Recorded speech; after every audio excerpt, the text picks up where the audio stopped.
You are now listening to the Non-Millennial Millennials podcast, brought to you by House of Spades Media Group. Enjoy.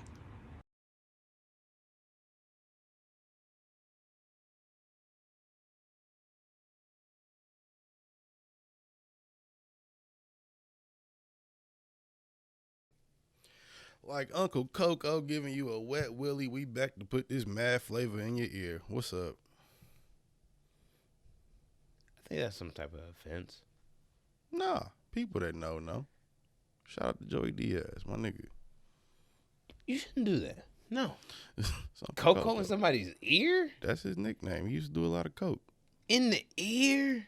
No, I said as if he was giving you a wet willy. Nope. His other nickname is Mad Flavor, so I said like Uncle Coco giving you a wet willy, we here to put this mad flavor in your ear, or some variation of it. I think I just said. In the ear. Mad Flavor. All the seasonings, nigga. Old Bay and everything. All right. I'm just saying. I'm going to roll with you. It's not a scrotum intro, so whatever. Hey. Episode 1. That's something. 184, Non-Millennials podcast, House of Space Media. Who the fuck are you so we can get to the shits? Well, if you don't know, you won't know. Once again, IB's the one and only Busy 9-3, and we are live from the house of the man with Desert Dick hanging in the halls of Valhalla. Some call me Kwame Khalifa, a.k.a. the motherfucking Kango Don, a.k.a. the Carolina Toe Sucker, a.k.a. the motherfucking Tard Whisperer, a.k.a. I feel like this nigga did not have a camera on, a.k.a. I feel like we good now, a.k.a. The Tiki Torch Nazi Daughter Slayer, a.k.a. Captain Dr. Science, a.k.a. Young Busy Slice, a.k.a. Young Busy Nice, R.I.P. Kimbo, a.k.a. whatever the fuck you wanted to be, because bitch, we back. Huh? You Jimbo Nice. Hey, do your intro. Hailing from the home bitching tequila, 50-cent margaritas, and cartel dealings. You know what I mean? It's your A1 on the mic. Motherfucking Jose Ortega, a.k.a. Tequila Papi, a.k.a. Martin Quarantino. I'm bringing that one back. Why are you making sign language? It's making me fucking confused. A.k.a. Lil O, you know what I mean? A.k.a. the Pod God. You already know what it is. Dead in the line. Jesus Christ, you have no hands. Fault. That was whatsoever. all my fault. Oh my, no hands. That was all my How you fault. wearing orange? You think you Elway? You not? Like, god damn. Jesus. That was all my fault. Try and be professional. Hold it together. Shit. My bad. Joey Lefris. Fuck. Tito Lee. God damn it. The Petronome. Why the fuck are you wearing an orange sweater? It's Goku, nigga.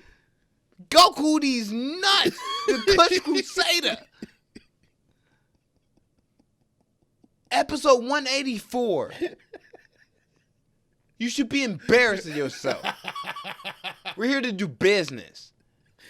It was a bad throw. We're here now.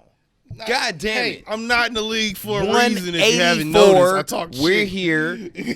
Hi. How are you doing? Like, share, subscribe. How are you, sir? Other than my throw game, I'm cool. What about you? Your throat game?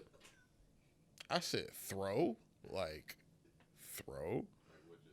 I'm like, what the? I don't even Come know on, if I have a fam. personal throat game. I haven't tried that. Don't. out, No. Whatever. No. I'm not prepared for such things today. I'm not. Oh, But God. how's life been? Are you good? I'm You alright? okay. You smooth? I think the president got COVID. I think he lying. But yeah, I'm smooth. I mean, he good though. We good though. Yeah. Got Kamala. We good. Eh. We good. I think she tricked us. We good. Anyway. We good. That's the Republican in you. We good though. Good. The capitalist. We good. We are good. What's next? In In other news that you're here for, what did happen this week? Rest in I peace, Virgil. believe. Oh Man, rest in peace, Virgil. Rest in peace, Virgil. Yeah, rest in peace, Virgil. You know what? And Rest in peace. I felt the need to put that on my Instagram too, and I don't usually feel the need to put anything on my Instagram unless it's for a specific reason. I've talked a lot of shit about Virgil Abloh on this podcast. You have. You a op. And I'm still not buying Off-White, but You still opping. Respect. you know, Op you to the gotta death. give him respect. You gotta give credit where it's due. You gotta see some of that shit. Not all of it, but most of it was pretty fucking dope. And that shit's gonna live forever. I like the little statue they gave him outside of I think it was the Louis fashion show. That shit was fucking hard. I seen Tesla or somebody, or not Mercedes, put out his concept for the Maybach. Fucking crazy. Bro was fucking genius in the sense of fashion design and great intellectual mind. I would say intellectual. I wouldn't say just fashion. I didn't hear him talk enough to go that far, but you great could see loss what he did, nonetheless, or what was planning to be done. Yeah, you know what I mean. I wouldn't say that. I don't know. I don't really get how some people work like that when it comes to like trying to see through design. As the nigga that makes abstract art, I don't really get how people want you to just really depict what you want from their design. Sometimes I'm not a fashion nigga. I will keep that a bean. I'm not a fashion nigga. I'm not. I just don't understand it all the time. I'm a sports nigga. Like I think a lot of it is bullshit. I think a lot of people capitalize on bullshit. And I thought for a long time, That's true. Say it now, I think when Virgil was live, I said a lot that I think he capitalizes on bullshit and people being very simple-minded. People are simple-minded. Off of that. But I think in the name of fashion. But do I think he was? But I think it's one of those things like Fenty. Like Fenty moved the way it moved because Rihanna is Rihanna, right? Yeah. So if Rihanna wasn't Rihanna, it probably, because of design, quality, et cetera, probably would still move, but not at the same rate. All right. So the name matters. So the fact that Virgil made that name his name matter to culture in the fashion world that's predominantly Italian, hate black culture, hate black people, but we want to profit from it white. Yeah, that's dope. Yeah. I'm always going to commend that. There's definitely a lot of elements to his shit that, I think I said it in my Instagram post. Like, no matter how you felt about the nigga designs or whatever, he might, like, I remember that Cash App thing was a thing where it was like, how you only gonna send? I think it was like something about $50 or something. It was some shit everybody tried to make fun of Virgil about, but it was they were trying to kill him for trying to send $50 to make whatever. This is what we was talking about off air to some degree. Like, grand scheme of things, the impact was a lot bigger than that shit overall. Yeah. So rest in peace, Virgil. Yeah, because aside from Kanye being Kanye and Kanyeing, which is inevitable. Yeah. You can be infiltrate a predominantly white rich thing. You know what I mean? And come from urban nothing. We doing it in front of your very eyes. You know what I mean? America. Like, this isn't the bag that we should be in, but we here. And we killing this shit. America. I'm the guy. You can see the halo over my head. Know what I mean? Free TaxStone. Yeah, free tax, man. He not the pod guy no more, but he never was. Like, you know what I mean? That's me. I think that's a beef we should say for when that man free, maybe, if you feel like that. I feel like that's... It's not a beef. It's not a beef. I mean, whatever it is, I feel like that's something you should take up maybe when he can, like, I'm say here, a he little not. more than he's been saying. I'm here, he not. That's fucked up. Hey, whoa. Wow. That's fucked up to be that type of competition. You see, you dropped another episode. From the pen? Mm-hmm. The lost episode. Lil Uzi Vert interview. Do we want to listen to that? An old one? Yeah. It was like from 2016. This was like before Uzi was like. He didn't progress now. Off for real. Who cares? Free TaxStone. I'm just saying, like, be safe though. Like, I fuck with Tax, but it was like one of those, like, yo, this nigga's like not the same nigga that he was before, where he was like, yo, you think your music trash, and you think niggas is listening to an episode of Tax Season that has Lil Uzi Vert on it for Lil Uzi Vert? Come on, you've heard Tax Season before. You know that's not why niggas is listening, right? Exactly. But I'm just saying, like, if he was just talking just to be talking, like, yo, I'm all the way with that. Even if it was old, I ain't hear it yet. I don't know. But if it's one of those where it's an interview, especially for someone like him, like Uzi, nigga, you done progressed by now. I don't think that's got like it's a long way. No, that's got nothing to do with the fact that episode came out. There was a point in time, and where I feel like there's a hard drive somewhere. I ain't fucking with that nigga past Bad and Bougie. There was a point in time for me where I was like, nah, past Bad and Bougie, nah. I didn't listen to him before that. I don't listen to him now. I don't listen to his albums, but the most music I've heard from I do respect the feature though.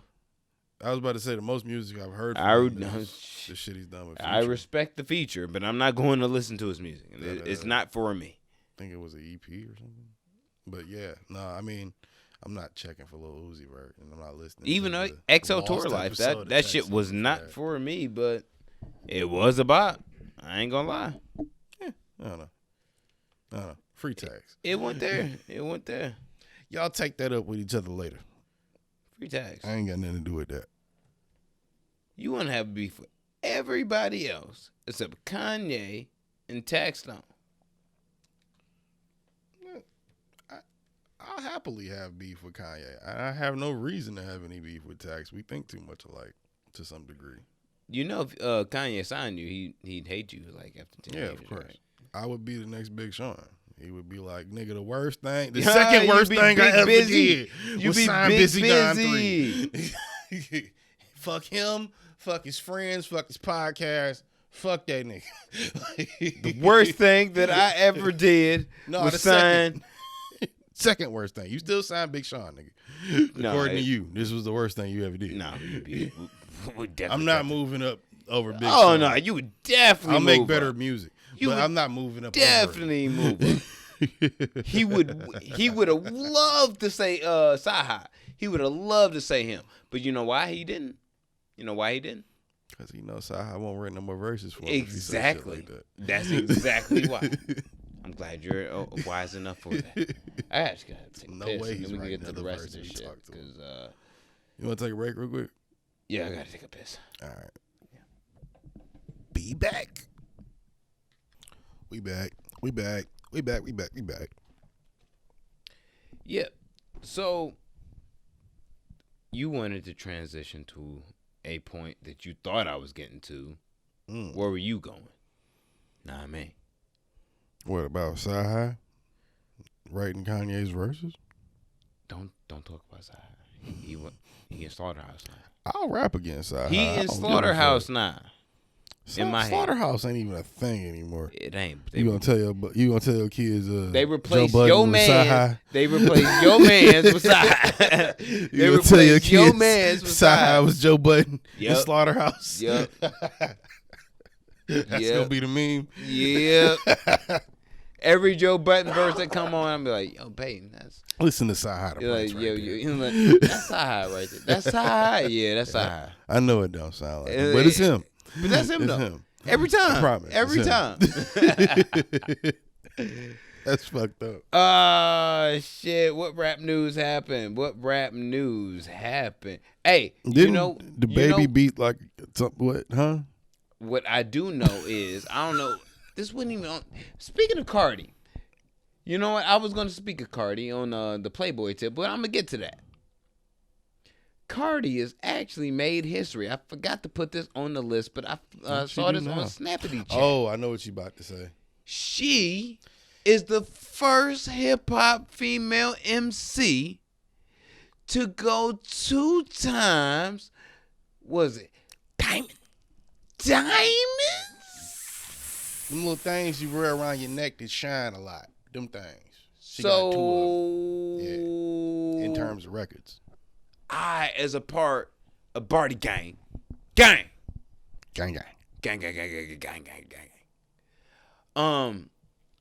would like to acknowledge that is what we call accolades. And what accolades means is that you can shit. And when you can shit on who you see fit. Isn't it funny? I believe Lil Duval put it the best. Isn't it funny how we don't talk about numbers when they don't fit our own perspective? Oh. Isn't that funny? It's weird, isn't it? You talking about Nicki Minaj? Or anybody else that might think those types You of talking about things. Nicki Minaj? You sharing the beef. Sharing one beef with me. Sharing one beef. Come on. Let's be out there. Nigga said share the beef with me. Come on, nigga. Come on, you can't be the game forever, nigga. First off, Come pause. on, nigga. I'm not sharing beef with you. Come on, you can't be the game forever, nigga. Second off, yes, I can. G Nick, nigga. Look, let's go. It's Black Wall Street over here, nigga. No, you better stop avoiding this beef, nigga. You know it's there. You know you want to protect. Hey, no, I've always said. You right here. Hey, You right here. As much as I say Nicki good, I've always said Cardi was, and probably always will be better because she came after. So props to Nicki, but I mean, you gotta accept what it is, man. A diamond record is a diamond record, especially if you got 2 of them. Attack the barbs with me. Let's go. I don't need that type of bullshit in my life, sir. Nigga, come on.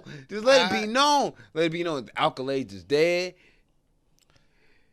I'd rather Nicki Minaj saying mad shit like, yo, I'd like, rather, you ain't nobody without the accolade. What you?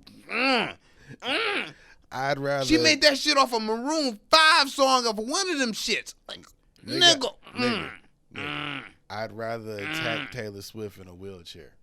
Look, we all know your obsession with white women. good. That's not the point here. That's not the point here. We acknowledging Cardi B for her femciness, nigga. And being better than Nicki Minaj. We can leave Yes! that part out, but we can still say that without saying it. I don't give a fuck about Nicki like Minaj, I said, nigga. we already said that. So it's been said. Everybody I'm just trying to know. get you. I'm trying to get you to acknowledge the fact that she the femc go. I've been saying that. I've said that. Have you? Yes. I've said that multiple times on this podcast. But that's not the real question. All right. The real question at hand is has Nicki stomached it yet? No. Who knows? Nah, Find out on the next episode of Dragon Ball Z, nigga. I don't know. You gonna be wearing the same hoodie? Probably. All right. It's the next episode. Did you see the verses? Juicy J in them. No, but I did learn a lot more about 3-6 Mafia over the last few days than I maybe wanted to know. So that is more interesting than the verses to me. Who did they go against? Or who? It was Juicy J versus somebody? It was 3-6 Mafia versus another group, and I'm high. Bone Thugs? Bone Thugs, yeah. Thank God. Yeah, they did fight. Where the fuck was that? Yeah, they I did be fight. in my I saw it on cave, Twitter. man. I don't be knowing. Yeah, they did fight. Cause I was like high, and I was like, all right, I'm gonna watch it when the shit's all over and shit. But Like they was like nigga scrapping, or they were just like TV scrapping. like 90s on stage scrapping. Ooh, that's a real fight. Yeah, That's a real hip hop fight. yeah. Did the chair get thrown? No, You give it enough time, it would have happened. it would have. Yeah. I agree, but I wasn't watching it at the time. I have to watch it in its entirety today after this podcast. I definitely need to do that. But the thing was, I'm seeing Juicy J. He talking a lot, and I'm like, all right. Which is rare. Shout out to Juicy J. But I'm like, he has to. He does a project every now and again now. That nigga about to retire. He just announced that like a couple weeks ago. He said he gonna put out another album and retire. But you don't stop doing lean and stop rapping. So there you go. Yeah. So you gonna keep rapping, whether you want to acknowledge that you rapping or not, and that you releasing music. I ain't doing a feature every now and again. Don't count. You know. You can be retired and still do features. You know. So I'm like, all right, let me just see everything he's saying afterwards. That's cool. You know what I mean? I fuck with Juicy J. I fuck with 3-6. Friend of the show. You know what I'm saying? I fuck with 3-6 for real. Yeah. Shout out DJ Paul, Crunchy Black, Juicy Project J. Pat, Big Trees. Juicy J and Project Pat. You can keep the rest. Stop making down south beef with me. Like, how you have that? You just try to start a beef with me and Nicki Minaj people, man. I don't want to hear that. We can do that. We can do that. How you not gonna stand united with me? I feel like we got a better chance against 3-6 Mafia stands than. First off, most 3-6 Mafia stands are like 50. All the Memphis niggas showing up with the motherfucking Caprice Classics box. Come on, bro. Come on, bro. There's a very untasteful Young Dolph joke in there that I'm not gonna say. Shout out Young Dolph, like man. Rest in peace, man. But still, man, in the box Chevy. Come on, nah. Come on. First off, I'm in a box Chevy. Come on, dog. If I'm in a box Chevy, ain't no way I got on 3-6 Mafia unless I'm in Tennessee. Word. Only way I'm playing is if I'm in Tennessee. I'm playing mad motherfucking 3-6 in a box Chevy. Man, I was never really that. Caprice Class. 3-6 had on them things. Bitches. They had they couple joints, but for the most part, it wasn't on really, them bitches. Wasn't really all of that. The early 3-6 was cool. Stop making your phone make noise, nigga. Make like this is church. I thought this nigga interrupting the sermon. Anyway. Right. Act like you know when Jesus bitch, is in the room. On them sitting on them bitches. Word. Yeah, I'm not. Unless I'm in Tennessee, I'm not playing that. If I'm in Tennessee and I'm in a box Chevy, I'm playing Yo Gotti. Playing Moneybag Yo, playing 3-6, I'm playing. You gotta put Dolph in there. You gotta play Dolph. You know you want to say Justin Timberlake. You know you want to say Justin Timberlake. You know you want to. You know you want to.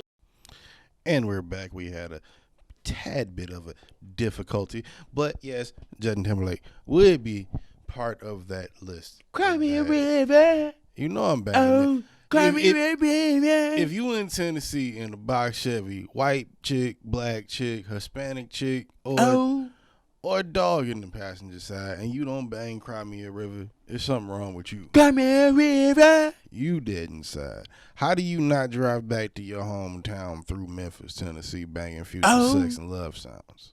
What's wrong with you? 2020 experience, don't you have hindsight, nigga? All right.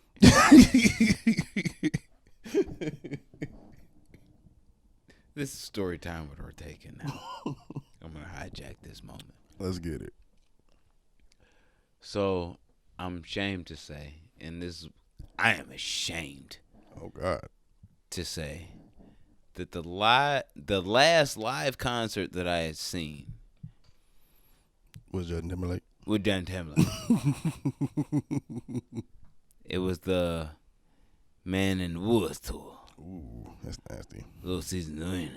I bet you got hindsight on that like a motherfucker. I grew from that. I grew from that moment. I grew. You felt like a man in the woods, didn't you? I ain't never laughed and pointed at people so hard with my wife ever so much in my life. And I was like, wow. This is wild. We point and laugh at people together. This is great. Because it was wild. I ain't never seen so many 40-year-old MILFs in my life with bobs. Wow. It was like all of Michigan that was a 40-year-old MILF with a bob.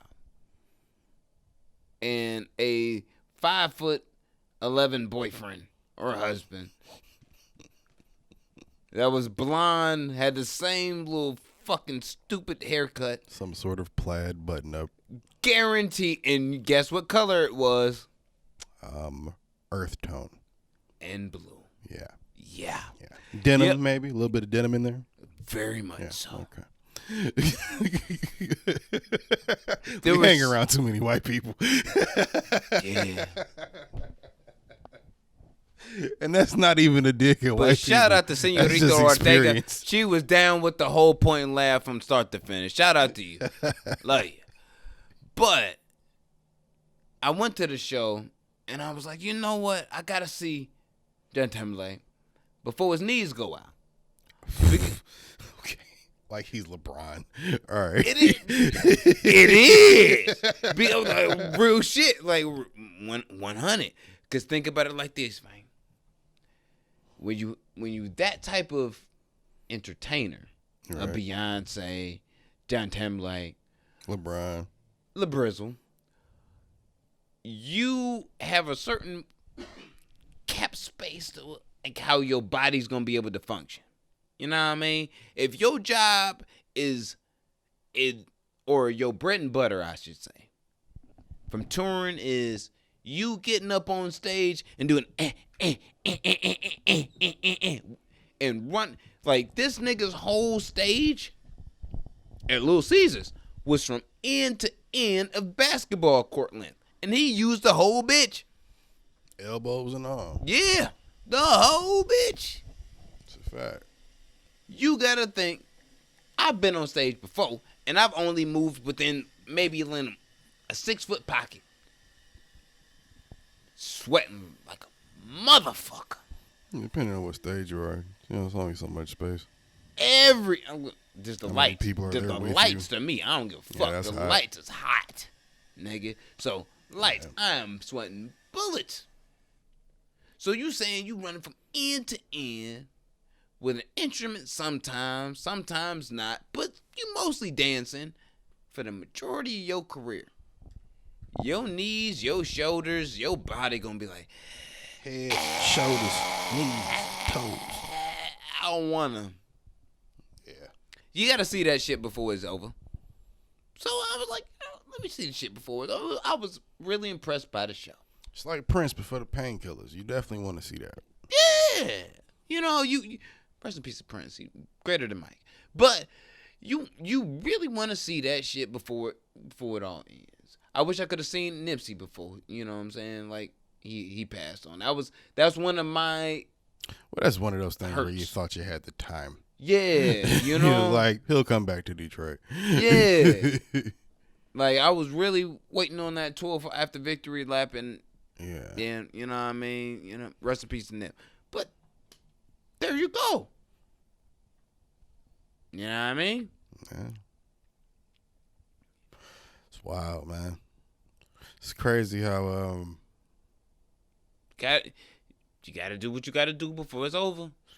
I was just gonna say it's just crazy how you can play some shit out and either play yourself or still get played in the process.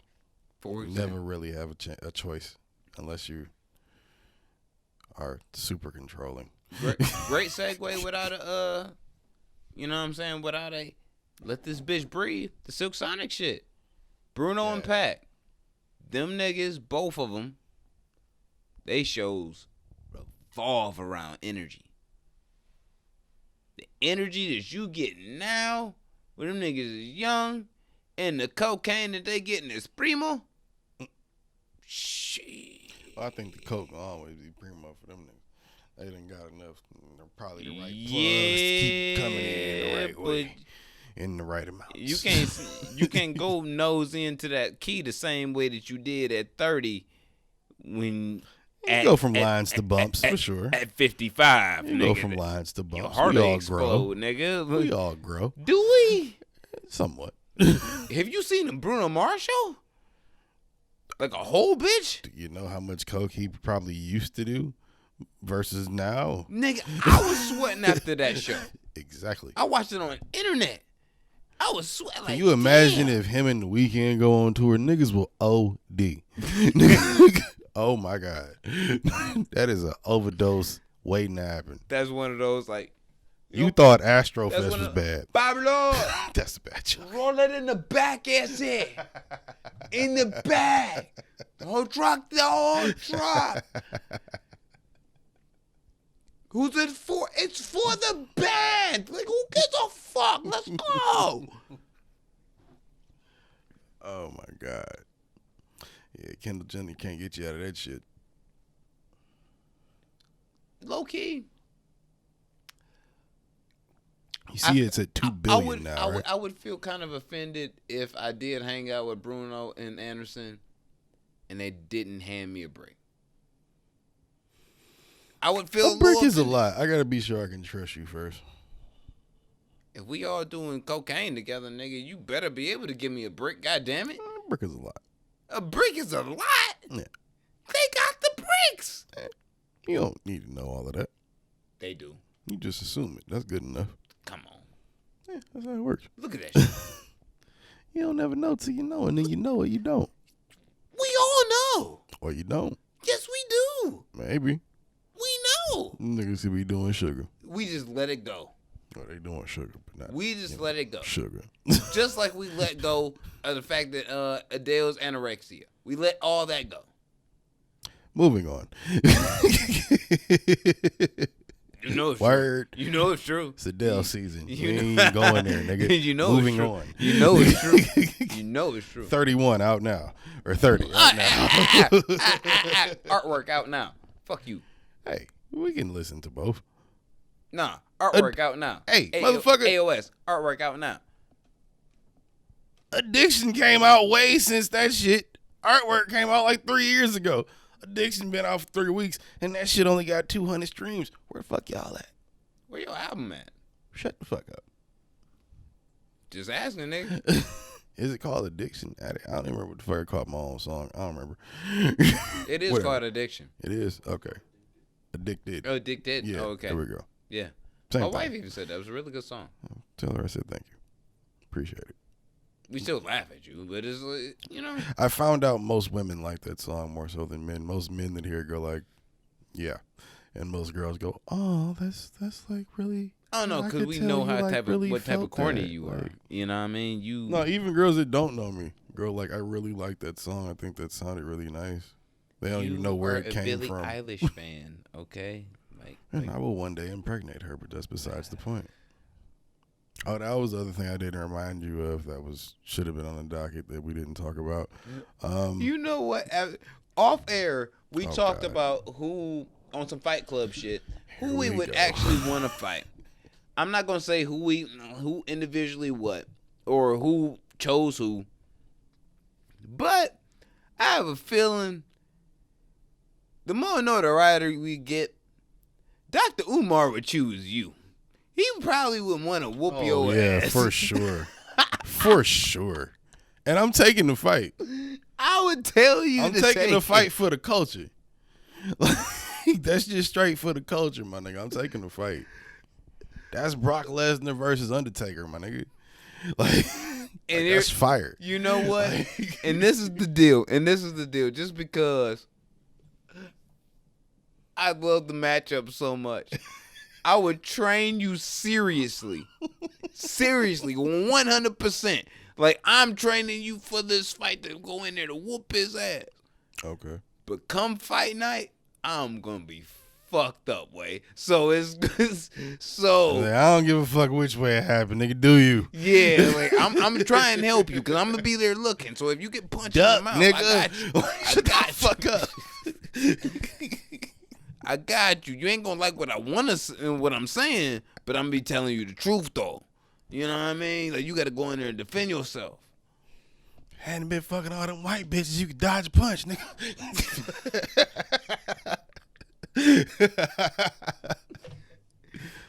Got you thinking you privileged out here, nigga. This nigga walked out here with motherfucking dashiki motherfucking Everlast gloves. He beating your ass. What are you gonna do? What are you gonna do? I'm for sure looking like the Prince of South Zamunda when I come through.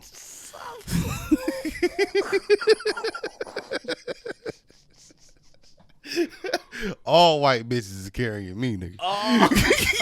All white bitches. and they got accents, so you know I like it. Oh, you gonna fuck Umar up? Umar gonna kill you. Hey, Umar gonna kill you. He gonna Hey. beat you alive like a gruesome panda. hey, nigga, Like, square what up. Fuck it, square up, nigga. Same for the baby, nigga. Square up. Why you not? You really want to fight the baby, don't you? I didn't say I really want to. I just said I'm willing. You mentioned to. it. I said I'm willing I wasn't going to.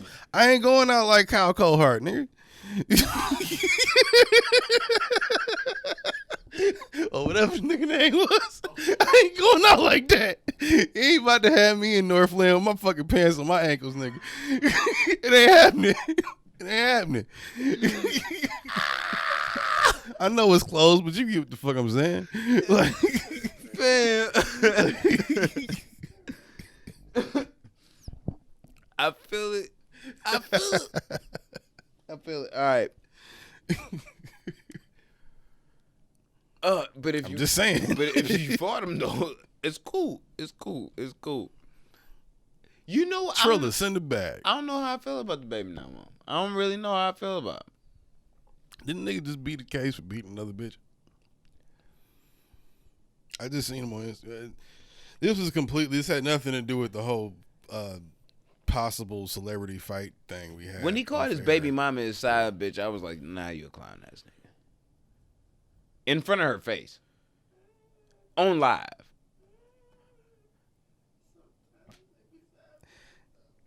Yeah. You can't call your baby mama that's been It's your your girlfriend. baby mama and not your wife for a reason. That's been your girlfriend exclusively because y'all got into an argument. Yeah, that's my. Look, I didn't say I didn't get where everybody nigga comes know from that's sometimes. my side bitch. That's not my baby mama, not my girlfriend. I mean, That's if my everybody side bitch. knows. If everybody knows. I'm grown. So is he. He got more kids than you. Nigga. I'm gonna get a really nice logo of that made with an Ortega stamp. I'm grown. I done said that a couple times on this podcast. I know. That's been my response for a lot of things. I feel it. I'm grown. I feel it. Okay? So, with that being said, me as an individual, as Jose Ortega, man of integrity, I would not be someone to announce that I'm not fucking with my baby mama on that level and she the side bitch and she not the main bitch or even one of the bitches if in any other way it would be in person, through text, any type of personal contact. It would not be in front of the world to know, in front of everybody. I don't put my arguments or my bad energy out there into the world. One thing is on that same level.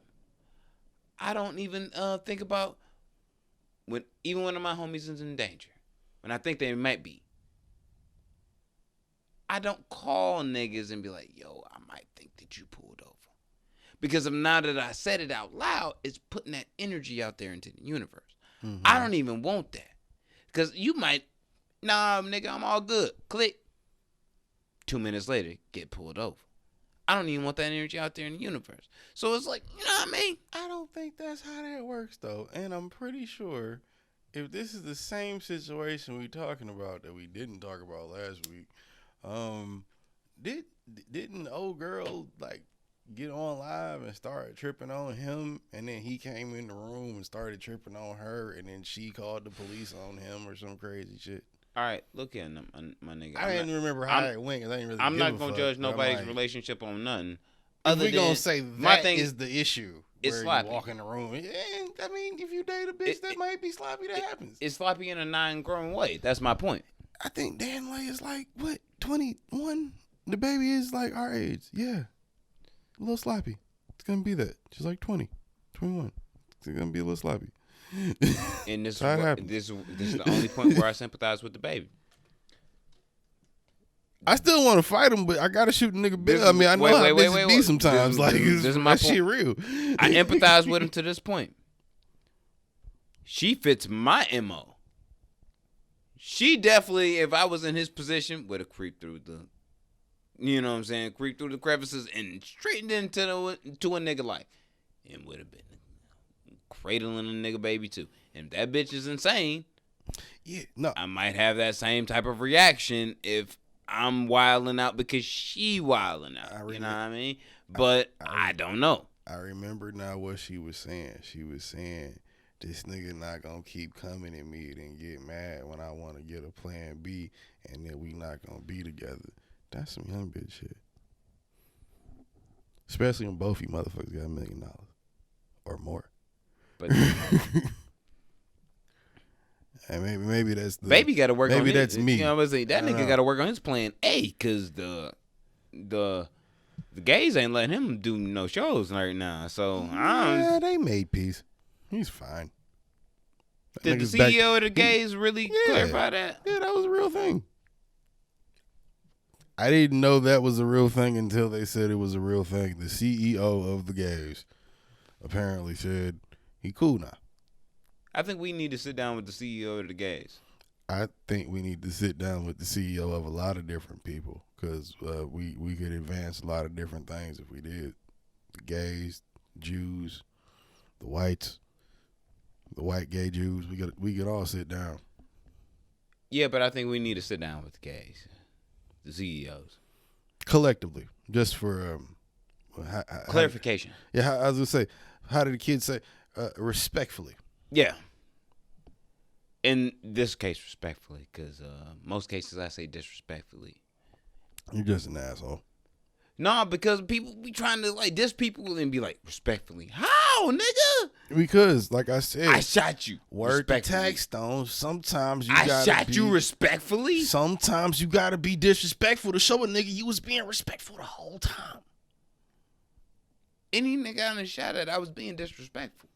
But you might have only been shooting at him because on purpose being disrespectful, because you had been respectful prior to that and he didn't get the fucking point. No, because they disrespected and I had to like show them that nigga respect needed to be granted, nigga. Right. So that's what I just said. Is it? Yeah. That's kind of what I just said. For sure. You saying in a different way. Kinda. Yeah. For sure. For sure. For sure though. Yeah, nigga, respect, nigga. Respectfully. Yeah. Don't disrespect me, nigga. You gonna respect me. Respectfully. God damn it. What else happened, nigga? We was talking about Cardi and we moved right off that shit. She, you know what I'm saying? She an executive at Playboy now. Hey, I know Hugh's dick is hard as a rock in his grave. That is perfect. I feel like that fits perfectly in her, on her, and around her. Just like I want to be. Hey, look. This has been an ongoing conversation between me and you for maybe about 10 years. Been about a decade. Who was the sex symbol, the pure sex symbol of our generation? Because at one point in time, it was Madonna. One point in time. That was like when he was first born. Though. No, that was before he was born. At least our generation. Our generation. Yeah, okay. That was before he was born. But she was like Madonna sex symbolism. Yeah. Tail end. Before then, it was Marilyn Monroe. Because think about it, Madonna only really had like 3-4 moments in our lifetime. Not as a whole, but in our lifetime. The closest, and this is because I believe in the last like 6-7 years, this person has been like, yeah, I'm the sexiest bitch on the planet. Rihanna has taken that mantle for the most part. Is she really pregnant now? Rihanna? Yeah. I don't know. ASAP was trending. They were saying he did the unthinkable that none of us want to think about.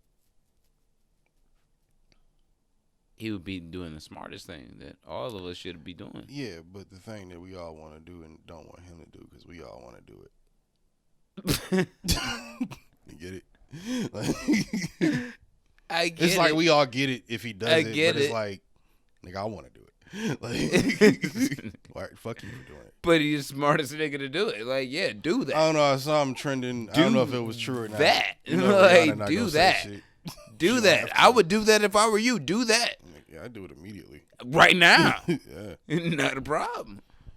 Shit. So, Billy, I'm coming. Anyway. Eilish, nigga. I'm coming. I mean, it probably would be that hard, I'd imagine. You a fat ass nigga. Anyway. Fact the shit out of her. What? Cardi is in the position that she's in. Mm-hmm. And I think now Prestigious position. this nonetheless. solidifies in our generation Cardi B as the sex symbol. Not taking nothing away from Rihanna. I was gonna say, But because you just got done. this is Rihanna's titty. this is the for real. Rihanna's out here. But I don't think Rihanna is just the sexiest walking being on earth. I think she don't even try to. She a hustler. She just do what she do. I think you said the same thing about Cardi. But Cardi B, Cardi's just earlier in that journey than Rihanna is at the moment. I think she purposely There's enough money pimps to go that around for sex everybody. to that point, and I'm like, yo, I'm with it. I love Cardi B. I love me some Cardi. Cardi gang. Goddamn.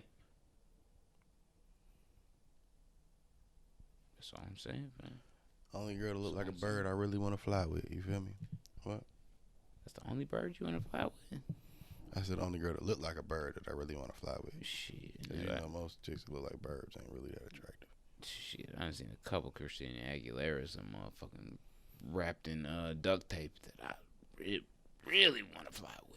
And I don't even mean bird in like the hood sense. I mean like, you know, Cardi like with no makeup on kind of looks like a flamingo in the face. But a cute one. Who the fucking flamingo? It depends on where you from. South Africa. Africa. I don't know. Who the Europe, Asia. They fuck weird things. I don't know. I feel like you can't give that mantle to Cardi just yet, just because of the job. I feel like Rihanna still hold that. Rihanna ain't got no OnlyFans. Rihanna ain't never put out nothing more than what you wanted to see, which has been a lot. Thankfully. She can be that. She can be the goddess. She is the goddess. Don't get it fucked up. But if we talking about sex symbol, yeah, the sex think about it. Think about it. symbol, Think about it. When you say sex symbol, right? Really, the like sex when you really think about that, Party. that's a motherfucker that's so cold. gang. She ain't gotta take her clothes off. She just that cold. Like she Barty, nigga. both of them. Yeah, but But- Barty too. But Cardi kind of leads into that shit a little more in the sense of making that image more accessible, where Rihanna kind of tease you with it. You'll be beating off to a Rihanna picture of making Rihanna off, in full clothing, nigga. Yeah, but she's selling something too. You want to be off the if you- Cardi, all you gotta do is watch WAP. Yeah, but if Rihanna wearing the motherfucking the new Fenty exclusive that's about to come out in February and shit in the next video, just She'll show 2 a little seconds. nipple for you. Yeah, She'll show a little nipple for you, a for little sure. bit of nip. But she's selling something. Cardi just selling that ass, and that's all. Nah, it's not just that though. Because if it was just that, then she wouldn't have got this job. She know that the world just want that ass. She know that, but at the same time, Growl at that shit. I mean, Shit nasty. Cardi one of them motherfuckers. She That's it. Wow. put it like this. I see how niggas got robbed. She's very distracting. Put it like that. Shit. She can. I feel like she can command attention whenever she wants. I'm not into Dominican women like that, but damn it, shit. She's not Dominican, is she?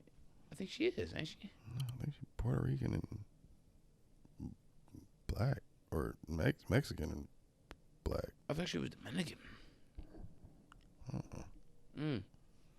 I'm trusting Dominican. No, she Or Colombians. gotta be. Well, gotta be like Mexican or Puerto Rican. Gotta be. No, she's not Mexican. Gotta be Puerto Rican. Yeah. No. Well, I don't know. She'd be going weird in New York and shit. But, you know what I mean? Shout out to Cardi B. Yeah, she's like I said, he was I'm sure very hard in his grave at the thought of this, and I am hard with him. Pause. How many minutes in are we? 50. 50? Okay, that's great. Let that bitch breathe. Okay, that's where we're at now. Yay! Everybody's favorite segment that is actually about something, and it's been like 2 months. So, Has it been that long? Yeah. it's been a minute. Yeah. It's been a minute. Oh. So, I'm gonna start it off with the music. You know what I mean? That Coke music. Cocaine. That Bruno. That Anson Pack. That Silk Sonic. I give it Shit smooth. I'm just gonna say off the rip, I'm gonna give it an A+ before I get to the whole shit. A+ out the gate. God damn it. This is why. Production, as far as clarity, what I like where I can hear everything. Like if I can put on the Dre beats and hear everything that's going on clearly, in tune, in sync, perfectly. This is why I knew these motherfuckers was in the studio with Dr. Dre that was gonna mean something. That shit perfect. That's that ill. I believe it. I believe both are great musicians as far as lyricists on their own. All right. Period. That's what they do. My daughter just, for some reason, loves Bruno Mars. It's something I've known since she was a little wee child, when she was the wee baby Peyton. She just loved Bruno Mars. That's what I like. That's her shit. She hates everything Bryson Tiller. This is what I know. Everything Bryson Tiller. To this day. Since she was a wee child. And we talking about Trap Soul was out, son. Trap Soul was out. Well, that was for a certain demographic. Exchange was out, son. Certain demographic. Anytime she heard Exchange, she was like, If you wasn't, it started to become baby crying and shit, like instantly. You know what I mean? Yeah. She don't fuck with that shit. if you wasn't in a relationship I or tried mad at a bitch, I you're not tried, listening. I tried to Trap play Soul. that shit earlier this year. Just Trap Soul. Yeah, just like in the crib. You know what I'm saying? Just Came in clean. looking at you like, fuck is this? Nigga, turn this off. Yeah, like Ugh. that's what I like was on before that, because I have a playlist and shit. You know what I mean? From back in the day. That was Right. when it was on the Barefoot Joints playlist. Right. That's what I like was on. She was in her dancing mood and shit. I'm kid. Blah. Bryson Tiller. Ugh. I'm going to my room. Like, it was like, I'm like, damn. Like, that's. Fun's over. I'm like, damn, that's real? Like, I'm like, you really feel that way? Like, all right, for sure. You don't fuck with Bryson Tiller. But anyway. Not for everybody. Yeah, you know. But Anderson .Paak, I'm a big fan of, because he does the same type of drugs that I used to do. And some that I still currently do. So, I Shout fuck out with to Anderson. Bruno. And he can still make great motherfucking music. Both of them do. Damn it. And for it to be a project that's under 40 minutes. From start to finish. With ballads. And motherfucking great production, lyricism, musicianisms, and all types of isms. Musicianisms. God damn. If you fuck with G-Funk, if you fuck with that type of level of vibe, if you like 8 balls, this is the one for you. Yeah, I can see that. I haven't heard the whole thing, but from what I've heard, I can see that. It is definitely going on the albums of the year, or at least productions of the year category for the millennials. I mean, Drake produced it. That's obvious. Huh? Drake produced it. That's obvious. Yeah, but that production, this is what I would say about that. That production wasn't like Compton. Like Compton, it's not. I wouldn't expect that. No. I would expect Eve. I didn't like the clarity from it. I listened to it recently through the Dre beats, like earlier this week, and that's why I say Compton wasn't. I think for me, maybe for you too, the NWA movie and everything leading up to it, we were just so excited to have a Dre album, an NWA movie. Been getting teased for 12 years. Yeah, everything and shit. We were just like, yes, and we were so accepting of what we got. Looking back at it, it's not a terrible album. I'm not saying nothing about that on Compton. You knew that when it came out. Yeah, but it wasn't the greatest. It just seemed like an album. It sounded like a soundtrack that was meeting parallel to an album. Not like... What were you listening to Compton for? Were you listening to Compton for Detox, or were you listening to it for another Dre album? Because I think that's a difference, depending on how old you are and who when you're listening to that. I think it was just for a Dre album. That's where I just ranked it. It was like what it feels like as a Dre album. Because I took it. That's it. I took it in that way, and I'm like, well, yeah, this is what that would have been. But the way, you think about it, how it was hyped up for all those years between him and Snoop and anybody else that would randomly talk about it whenever Drake came out of his hole to produce something. It was always, we gonna make the nigga do it. So it's coming. It's coming. It's coming. And then it came. But it wasn't Detox. It was Compton. And it's like, I feel like if Compton wasn't, if the idea wasn't around the movie, then this would be Detox. And that's fine. It's not 2001. It's not the first one. Wasn't expecting that. Yeah. I think most people wanted 2001 again. No. In 2000, whenever that came out. I think that's what people wanted. I think that's retarded. But yeah, but I think that's a dumb thing amongst all music fans when they get the classic that is the classic. I want the classic for now, not what the... Oh, man. Oh, man. I feel like I gotta sneeze. Excuse me. I want the classic for now, what's not the classic for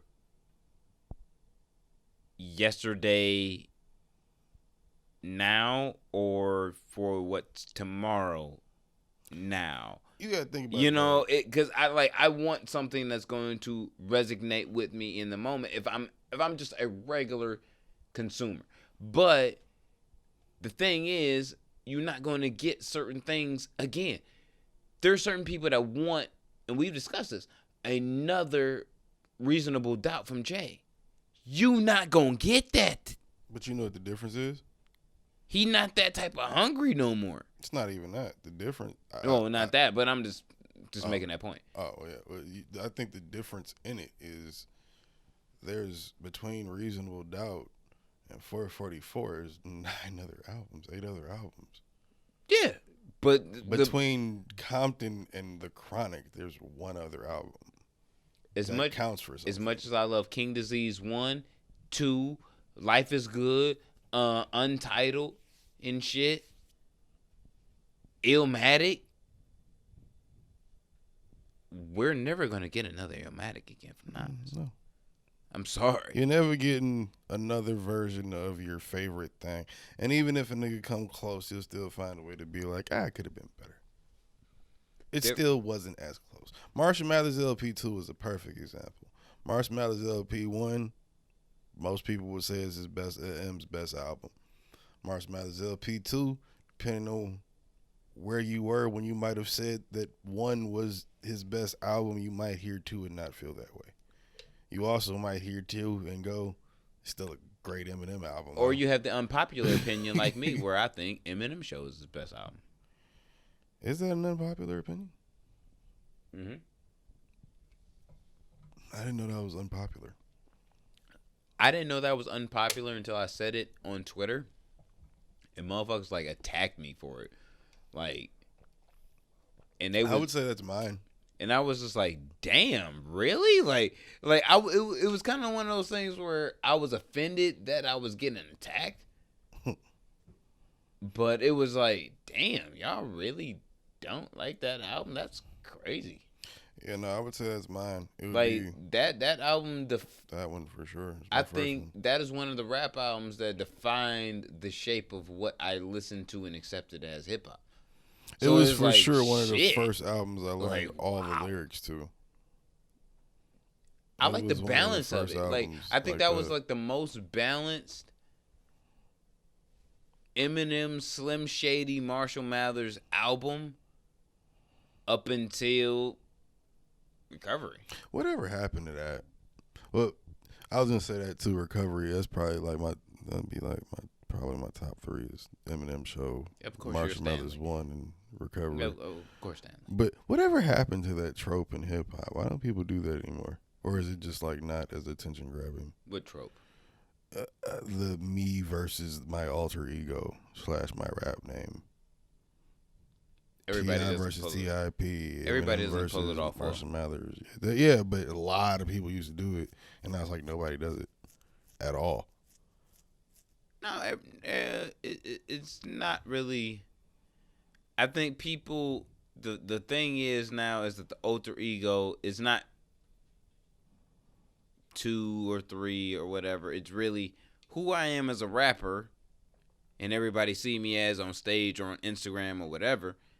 And it's who I am with my family. And that's really it. Those are the really only two differences. But everybody has their own spin on it, yeah, but why isn't it used anymore? Nobody does it anymore. When was the last time you heard a rapper in the last maybe 10 years say this song or this album is, let's say, Jay-Z versus Sean Carter, which is basically 444 in a sense, but it's not called that. It's kind of Jay-Z versus Sean Carter, if you think about it. Now that I say it out loud, it's kind of that.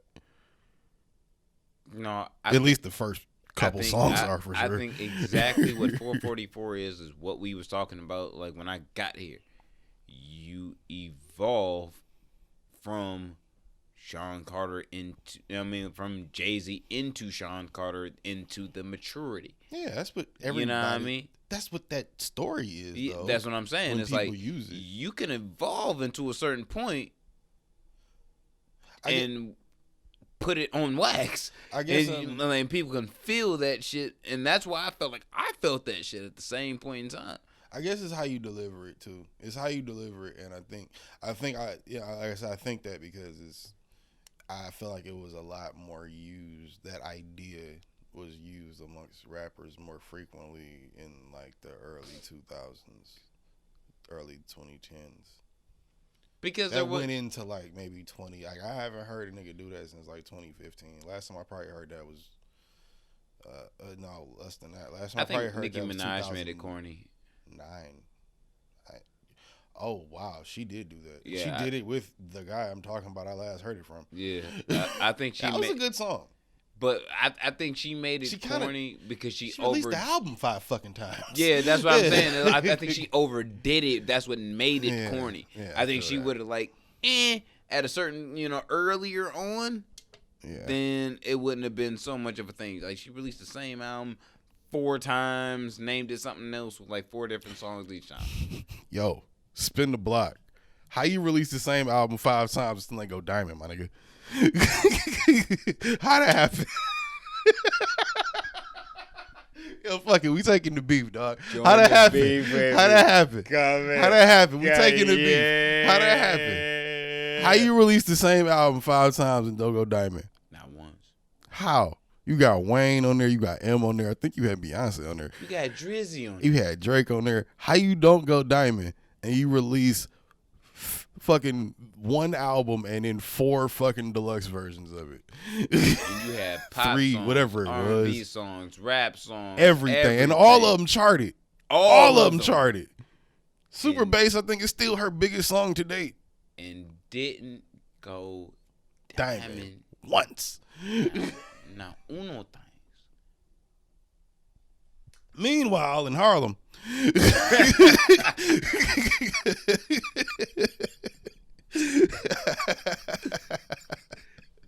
You know what? Anyway. You know what? Shout out to Harlem, nigga. Cause North End is the Harlem. North End is the Harlem of Detroit, nigga. Like, shout out to y'all, nigga. Hey, gang. Fuck it. I'm Jim Jones. I'm on fucking North End, right, nigga. God damn it. Let's go. Let's go. I'm with it. Fuck it. We out here. Dipset, nigga. You know what I mean? Dipset. I've been saying I'm out here, dog. You know what I mean? Oh my God. My beach cruiser out here on you hoes. That is hilarious. Like, it's just wild out here, man. That is fucking funny. Them motherfuckers thought we was playing. Anyway, last shit. Let That Bitch Breathe, King Richard. Now I heard this was what's the word the whites use? Gripping.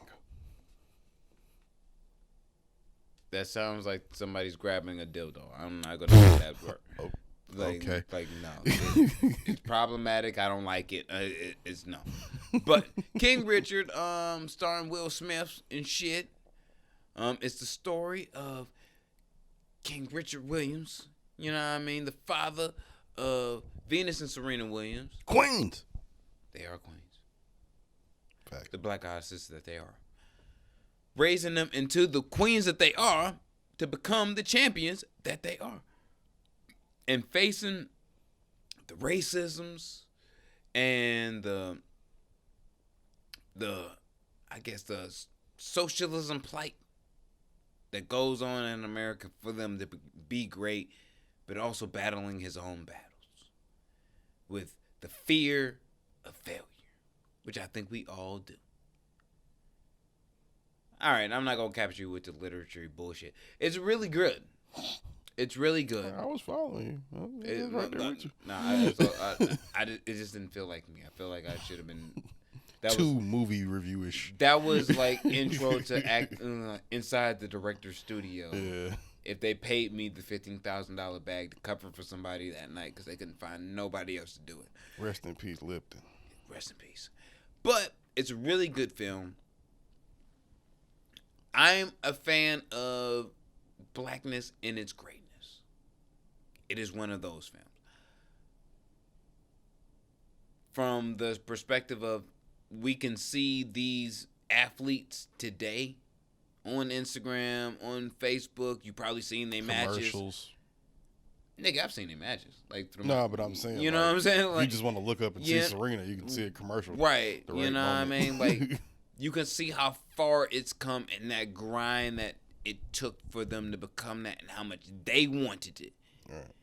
You know, I think that's special. There was a moment where in the film, and I'm not going to spoil too much, but Venus is playing in her first major. In the first major tournament professional. Mm-hmm. And Serena's just looking off just like at an empty court. Just looking at it, just like hungry. You can see the fear, like that in her eye. Just like, I want this. Like, I want to feed on this. Like, I want this. Did they use child actors? Were they good? Oh, the two girls that played them? For sure. They showed out. They showed out. For sure. They was on it. Because I heard Will did his thing. But Will did his thing, but I ain't heard they nobody say nothing they were about them. very convinced. Like, it was there. Like, there was a You point. could tell it was conveying them. I heard Venus and Serena saw it and cried when they first saw it. Yeah. I think that's what Will said in some interview I saw him in. He said when they did the screening of it and just showed it to the family. I mean, it girl broke down in dad, bro. tears. There was a point to where it was like it almost made me whimper. I was like, it was I feel like, that shit. yeah, because I was just like, fuck, man, like I'm with that shit, yo. You know what I mean? Like, I got a gymnast, man. God damn it, like, man, fuck, man? Like, I was really feeling it, you know what I mean? I feel that. Like, I feel that. It really hit soul for real, especially if you are a dad that's raising an athlete, male or female, transgender, whatever. You feel that drive of, like, I want to see my kids succeed, but I want the best for them, but I don't want them to fail. Mm-hmm. In no type of way. Like, you don't want them to fail, but you know failure comes with the grind of becoming great. You know what I mean? Like, right. Jordan got cut from the team at one point. Everybody got to start at zero. And he got 6 of them bitches. So, like, sometimes you end up with 6. It's a grind story, and it's a really great grind story. I really enjoyed the movie very much. This is what I was curious about. Mm-hmm. When did they end it? Where does it end? Like, after the first Grand Slam, when they first make it into professional? It's more or less about Venus, because Venus is the oldest. Right. It's more or less about her progression over Serena's. But Serena is mad a part of it. Right. Well, naturally. Yeah. But it's more or less about... Because I remember when they did the tag team shit. It's after her first professional match. Go. Okay. Yeah. I wondered when it stopped. Your first professional tournament, I guess, yeah. So it's after that. But the movie... What I took from the movie was this, and I don't care how people look at me, you know, or maybe how you feel, you know, but I got this. Will Smith is mad bodying the motherfucking cinematic dad shit. The drama roles. Yeah, like he's way better at drama these days. Yo, I've learned so much. Look at the action and the comedy alone. About being a dad. From Will Smith, watching him be a dad in movies that works in real life. And I'm just like, nigga, how the fuck did your kids turn out so weird? Not for nothing. If you listen to what the nigga says and don't pay attention to the bullshit in the media and all the shit that Jada seems to be sabotaging him with, you learn something from the nigga as a person. just on some regular, like, damn, maybe I should look at myself on the inside a little bit different. Like, cause that nigga say some shit that, like, I just heard niggas say shit before he, like, jumps out of plane. Like, he'll just drop a gym and then be like, live your life, nigga, and jump out of fucking plane with a parachute. Like, the fuck are you doing? But it'd be real shit, though. It'd be like, damn, that's Will Smith, though. Fuck. I give this movie King Richard an A solid overall. A solid, definitely breathing. For sure. No life support. All live. Yeah. I think it's not the greatest movie that I've seen all year, but I took a lot from it. And it was captivating. It was one that drew you in. It kept you in it. It wasn't boring or droll. But it's one of those films that I think that if I wasn't a dad, especially a dad of a daughter, I probably wouldn't feel the same exact way. I have an emotional connection to the story. But overall, it's still captivating. It's good. You know, it's a really good story and film. I'm definitely with that shit. I saw the scene, where he had the interview with the guy. You know the scene I'm talking about. But I saw like the real interview years ago. When I saw the scene, I was like, yo, that nigga Will nailed that shit. Then I went back and looked at the actual video to double check. I was like, yo, that nigga Will nailed that shit, bro. Like, it was like word for word, same emotion. You gonna listen, motherfucker. He's a little girl. Stop fucking playing with me, nigga. Like, that shit was real. Yeah, it was an official. It was really good. Like, it was one of those, like, Jorge. Like, it was one of those that I think... Think about to burn his jacket off. You not going to... You have to appreciate the moment that was and research the moments that were captured and studied and then depicted onto the film. Right. To appreciate... Because it's a timepiece to some degree. To appreciate how good the actor actually portrayed that character. That's why I asked about the kids too. Yeah, you know what I mean. This how I feel. This is how I feel, and everyone knows how I feel about the Grammys on this show. I feel the same way about the Oscars. Two different conversations in my book, but okay. But here's the bag. I feel like even without wins, without dubs, the Will Smith and the actress that portrayed Venus, I don't know her name, but the actress that portrayed her in the film, both of them should have Oscar nominations. Whether they win or lose. Then we'll have Oscar. He has nominations. He hasn't won one. But because they cheated him on Pursuit of Happiness.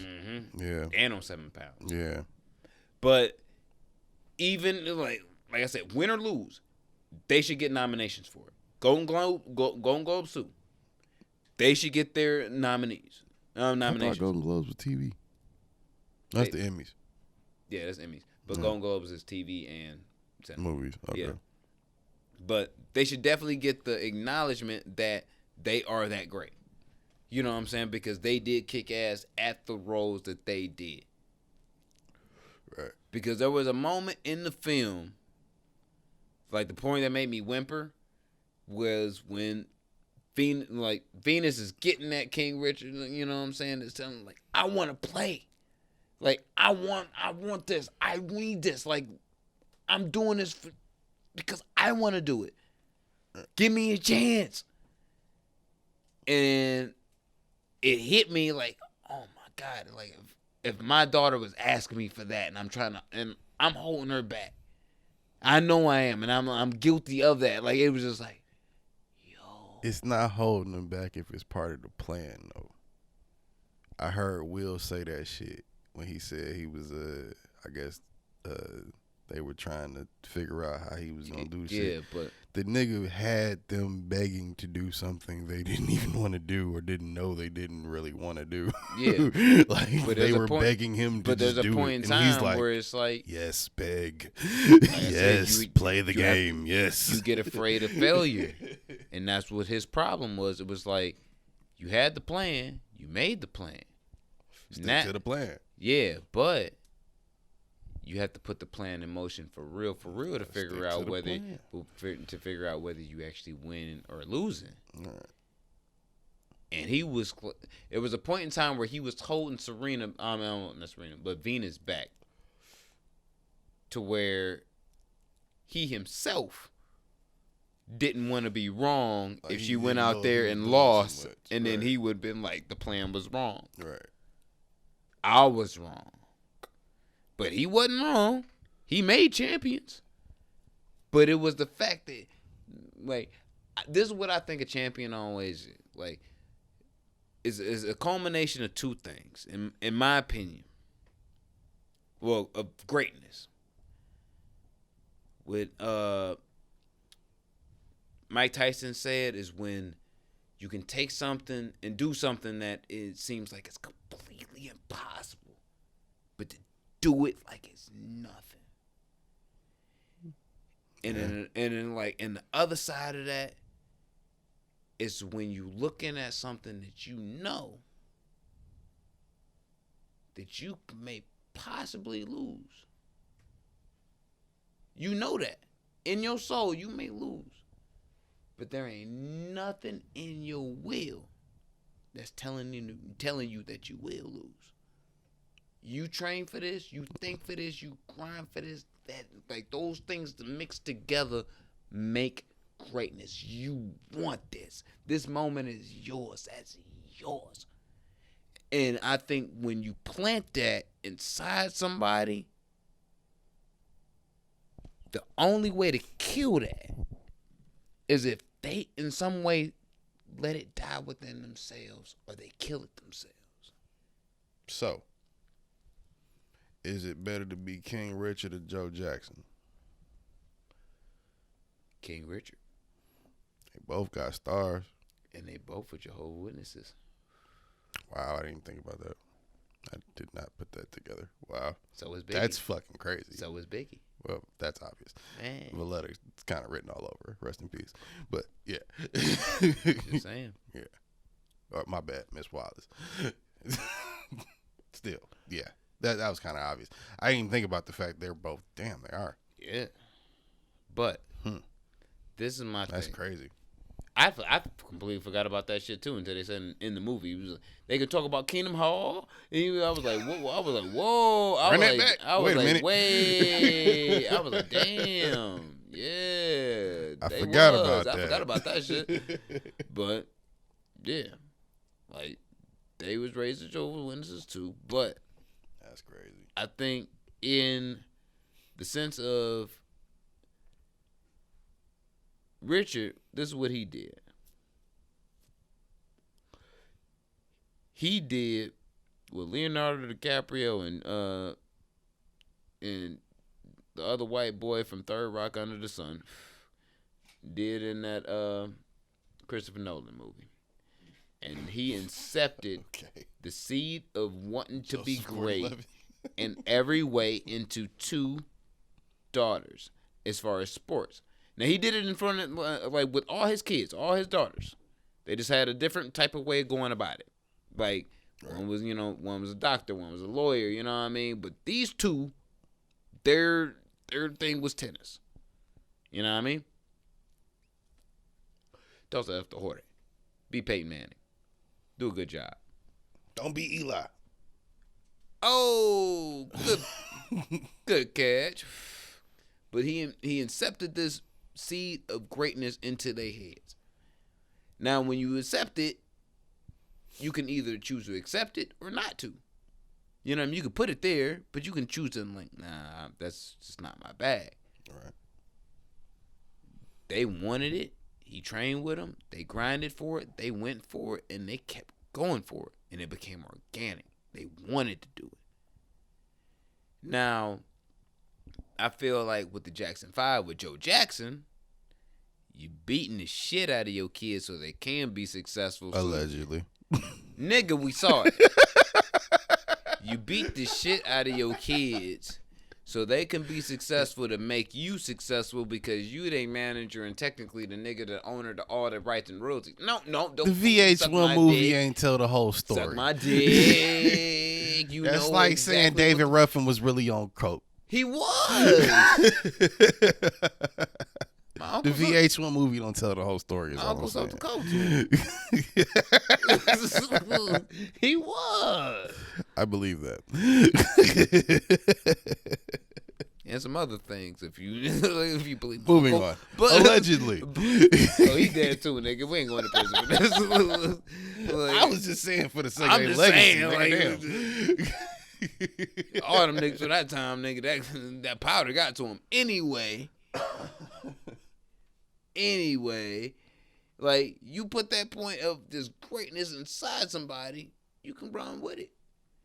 Joe Jackson beat the shit out of his kids, made them like into superstars. Like, you could beat somebody into making you into a dancing monkey. I feel like that's 50-50. You can beat somebody into a dancing monkey, or you can turn him into a serial killing dancing monkey, nigga. One of the two. Keep it a bean. If someone kidnapped you and threw you into a basement, and what age am I?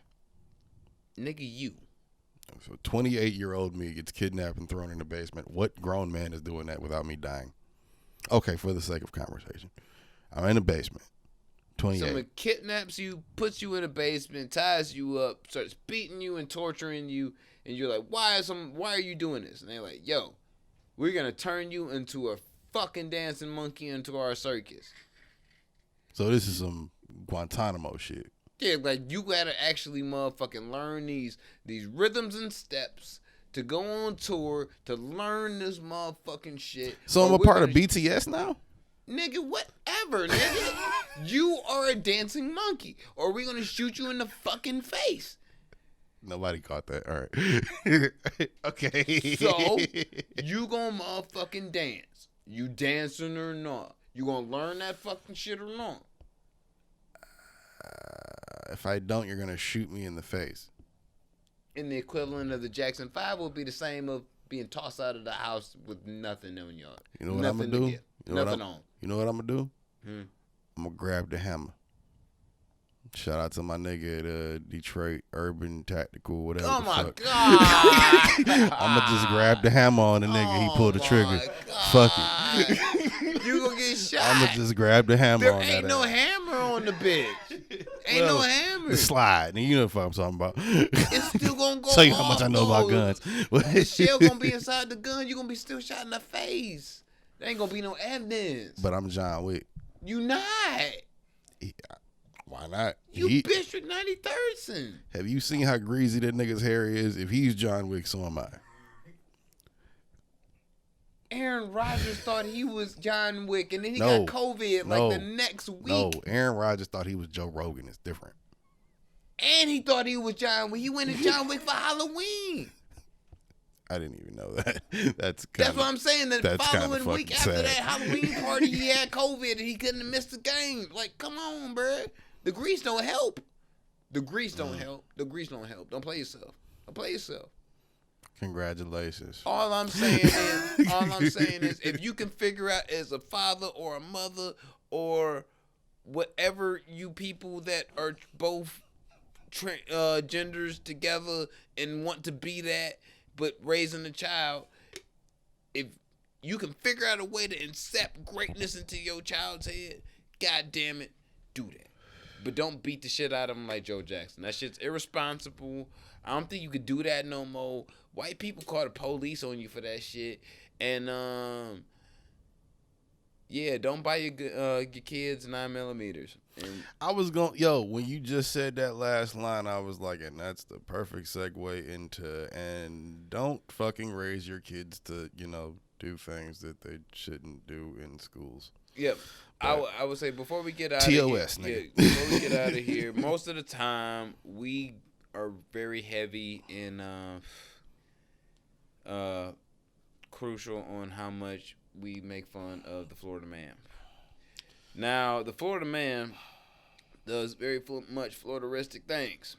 I'm much aware. My brother is not a Florida man. Yes.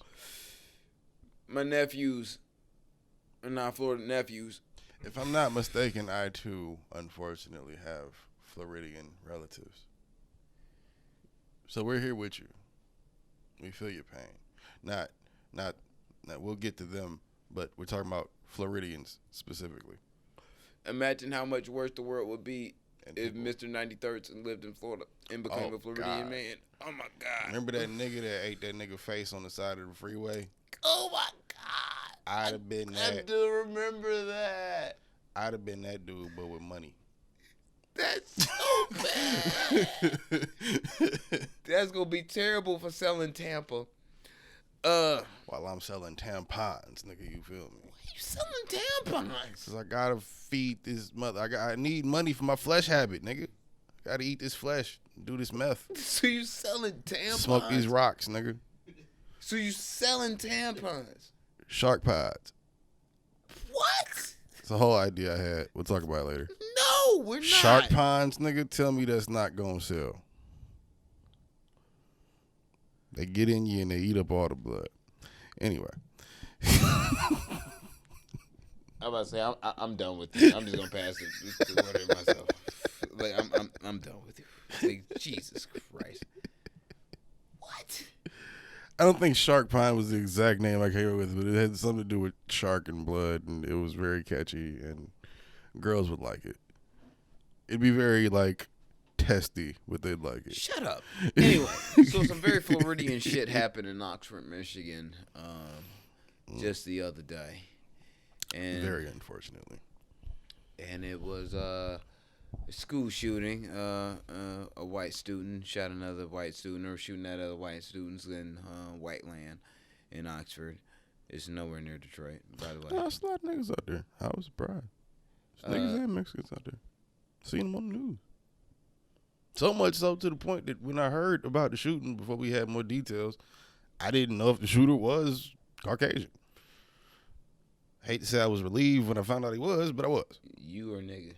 When they said father and gun, I said, okay, yeah, He stole the gun If from you the a house nigger- from his father. If you a nigga It's and white I'm boy. Latino, Right. I know me and you are from a certain type of cloth because I know where we come from. Right. But if we were from Oxford, we'd still be from Oxford. We not Latino or Latino at that point. We something else. No. I don't think this is the time for that conversation. No, But I'm gonna say we not let's that. save that for later. We not that. But we continue. Continue. You know, at what point? 0.7% Mexicano. At what point do we? I think I've said this a lot on here too, or at least once or twice for sure. At what point do we start saying to each other, "Hey, how do we curb this issue? How do we curb this problem?" We don't have to go into details about what happened. Everybody fucking heard about it. You know how we curbed it?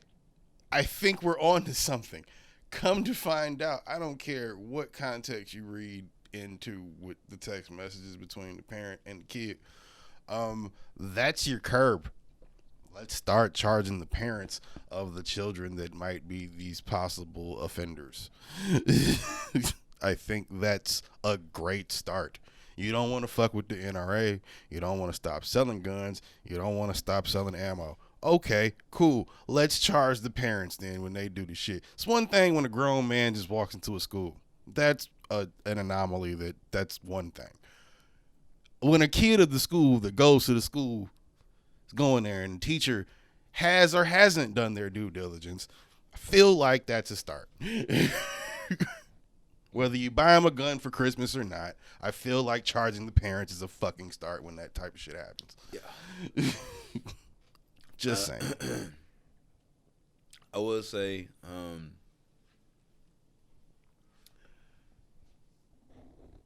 I've said this many times on this podcast about how much I'd be willing to give up my gun collection. And my gun collection isn't one of those, oh, yeah, it's this American Revolutionary Centennial. Yeah, like No. you don't have a Doomsday collection. You No. got like a regular nigga home collection. No, my shit is Your shit is just prized possessions. real. Yeah. Listen, no, my shit is real, nigga. And like the ammo I have is. But I'm saying it's nothing real. like, it's not like no Doomsday shit where like you go crazy with your guns and ammo and shit. Like you got as much as any normal nigga should have.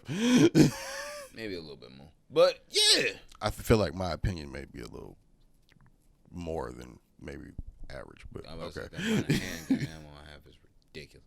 Anyway, but Stop telling people. Doomsday is coming, nigga.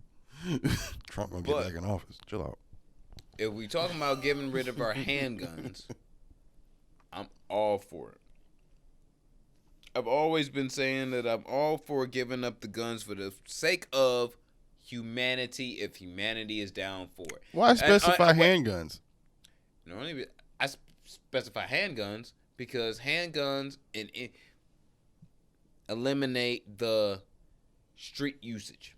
Handguns, SMGs, assault rifles, off the shit. You can own a shotgun, 12 gauge, 20 gauge, hunting purposes, and you can probably own a hunting rifle, 30-06, whatever. You know what I'm saying? But it is for hunting. You're not getting, you know what I'm saying? You got a 5-round. But isn't owning the AR-15 just cooler? It is. It's America. But hasn't cool gotten a lot of kids shot? It's America.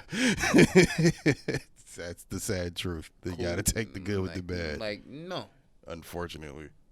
Because because I woke up to this. Me too, oddly enough. And the reason I woke up, I have a habit of the first thing I do, I'm good. First thing I do, as soon as I wake up, I grab my phone, see what time it is. So, grab my phone, I see texts from Madre.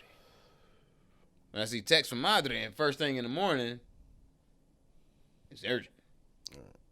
So I look at it, and she's telling me, yo, I saw the thing about Oxford High School, and It made me think about this, that, and the other. Woo.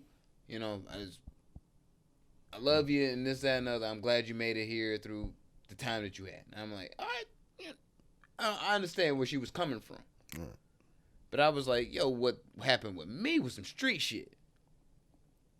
That's not street shit. That's like real, like, that's mental health issues. Yeah, motherfuckers needed help shit. Yeah.